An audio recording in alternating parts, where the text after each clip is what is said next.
it sprang from these conversations I was having on Twitter, now X, right? And they were at least once a week, someone would ask me for a book of affirmations, and you mentioned the title. And thank you for referencing that, bro, because it's like I think of book titles like song titles, like my favorite song titles generally are the most obscure, or they're the ones that make me go, "Ooh, I wonder what this thing is about." And so that for me was it really was me collecting all the inspiration that I had essentially put forward on the platform of Twitter and putting it in book form. Like I wanted it to feel like a guide, if you will, that people could kind of carry in their bag or their purse and pull out when they needed it. And I think also too, it felt relevant for the time. I think knowing where we were at as a country and what we were going through and processing, I wanted to give something that felt like some light. And if I'm being honest, also part of that for me was also looking at what does it mean create this thing to create this thing in a way that create this thing that allows me to get closer to what I wanted, which was a major publishing deal.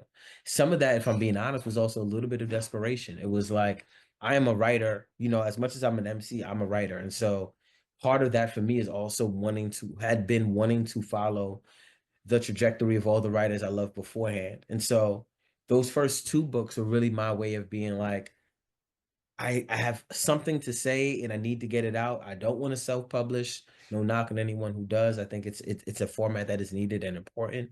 But I wanted to go through the old school process. And those were my attempts at getting as close to that process as possible. Affirmations was me also, oh, I've done a book already.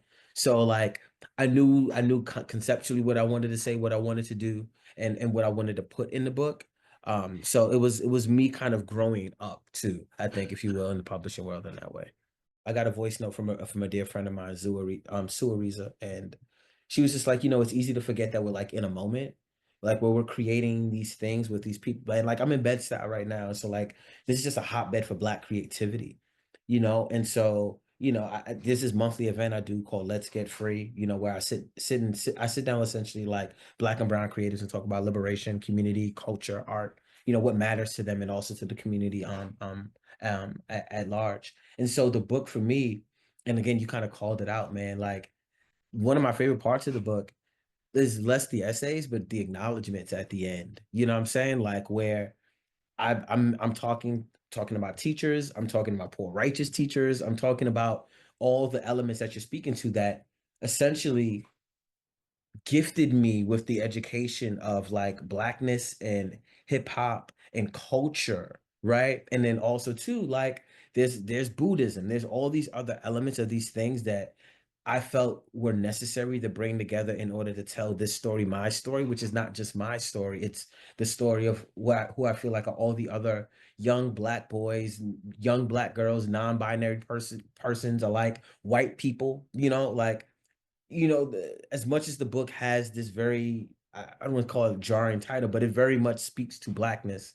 What I realized and what I've always tried to live through is this experience that my experience is not only mine, like the Black story is also the American story. And then also, too, there's so much that my experience, I think, could teach and help others sift through, right? Like I've some of my favorite responses are from Black men and from white people who will be like, I know this book wasn't for me, but there's like, especially when I'm talking about the 90s, especially when I'm talking about growing up in the Bronx, especially when I'm mentioning all these things that essentially I think live as an archive. Like for me, the book is an archive, it's the names of the people who aren't here. It's the names of the folk like Heavy D. Like I love Heavy D so much, man. And so I could have dedicated a whole essay to them. I didn't really have the time to like figure out how that lived in that. It got to the point where even outside of the book where I had been writing raps, man, and Lila was gonna be born like right around like Lila was born in 2015. Ferguson Uprisings happened in 2014, going into 2015. And what I realized for me was like rap wasn't cutting it. Like it wasn't 16 bars weren't allowing me enough room to really speak to what I was feeling and processing. And so I pivoted to essays solely because of that. And then also too, it was like not for nothing, bro. Like I couldn't. I was also at a point in time in like that 2014, 2015, 2016 era where I ain't had no money. So it was hard to book time for a studio. It was hard finding beats and lining up with producers. I really wasn't in that hip hop community anymore where I could just tap into somebody. So I needed another medium that allowed me to express myself. And I loved the expediency of it because I was writing on medium.com at the time. And so before my pieces started getting picked up and by other publications within Medium, I didn't have an editor. So it allowed me to just write and share. I would self-edit and then like the connection to the audience was clear, very similar to like me performing on stage at a show. And so the essays just made perfect sense for the book. I've been writing them for so long. And then, the track listing is it's hip hop in its purest form. And like I wanted each one to feel like a song, which is why they're titled the way that they are. Like going back to my previous mention, I love titles of things that feel like song titles that you would want to fuck with, that you might be like, oh, I don't know what this is about. So like Black Republicans, which again is a nod to Jay-Z, but also an admonishment of Jay-Z, because we are multifaceted, we are nuanced. And so I think the essays allowed me to capture that nuance in a way that like a song or even a poem wouldn't allow me to do. Belly was the first essay I think I wrote for this book.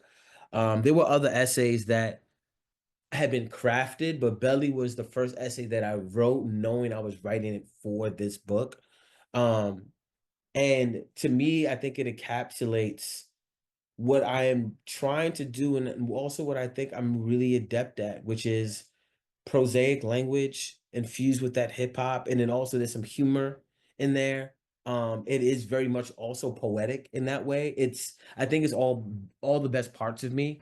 In that, I also think Death by Visibility is one of my favorites. And the last essay, which is Survivor's Guilt.